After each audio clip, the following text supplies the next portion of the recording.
In this video, we're looking at the Staar 8th grade math sample exam that we were given in class, and we're going to focus on problem number 1. So first, let's zoom in and see kind of what that says. It says a field goal kicker has 65% success rate for kicks less than 35 yards in length. During the season, this kicker is expected to have 40 attempts from this distance. How many of these attempts are expected to be successful? So first I want to look back at the information that I have in the problem. It says he has a 65% success rate. That means he gets it right or he kicks it correctly 65% of the time. Now remember, anytime they gave you a percent, that's the same thing as giving you a number compared to 100. So 65% is the same as 65 over 100. It also said that he kicks these less than 35 yards. Now the length really doesn't have much to do with his success rate, because right now we're only talking about the kicks that he makes that are 35 yards or less in length. So that's not really important information in this problem. It said he is expected to have 40 attempts. That means he's going to get 40 kicks probably throughout the season. So I want to know how many of those out of the 40 kicks that he's going to take that he's going to make. For those of you who've done proportions before, you might have seen the little is of percent over 100. Anytime you have a percent, you write it over 100. Anything next to the word is, you would put on top. Anything at the bottom, you'd put, that's near the word of, you'd put on bottom. Here it said that he was expected to have 40 attempts. So that's of the 40 attempts, we want to know how many he is going to make. That's why we set it up the way we did. All right, now that we have a proportion over here, we had practiced in class when we were solving proportions to do that cross multiply and divide step.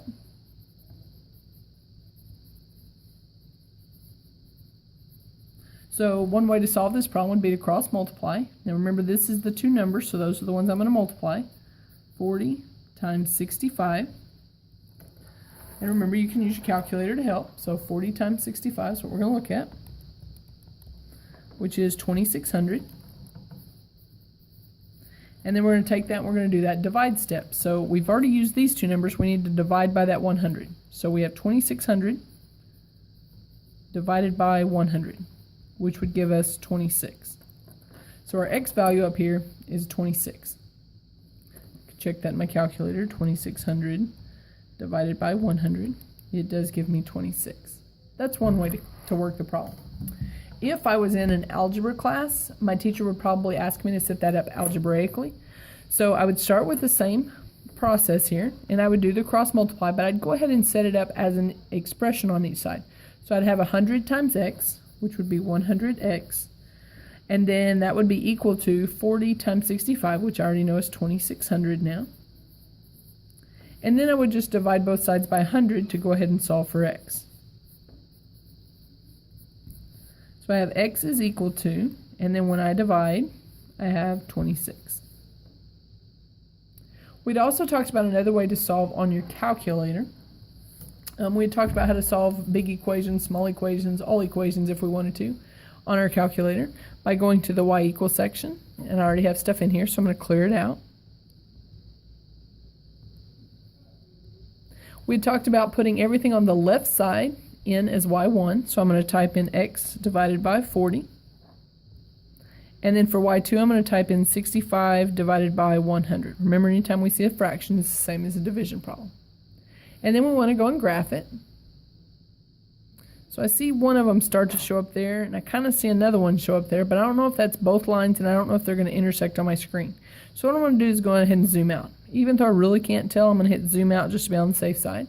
I hit the zoom button. Now I'm going to hit option 3 to zoom out, and then I actually have to hit the enter button to make that happen. So I'm zooming out a little more. Surely those two lines, as close as they are together, are going to intersect on my screen. So I'm going to go ahead and type in my second calculate. I'm looking for that intersect, which is option 5. First curve, Blippi's up there, so he's probably on one of them. He's on the first one. I'm going to hit enter. Now he's on the second curve. It tells us up in the corner he's on the second curve, so we're going to hit enter. And we want it to guess. Notice down in the corner, we do have x equals 26. For problem 1, our answer of 26 should be answer choice B.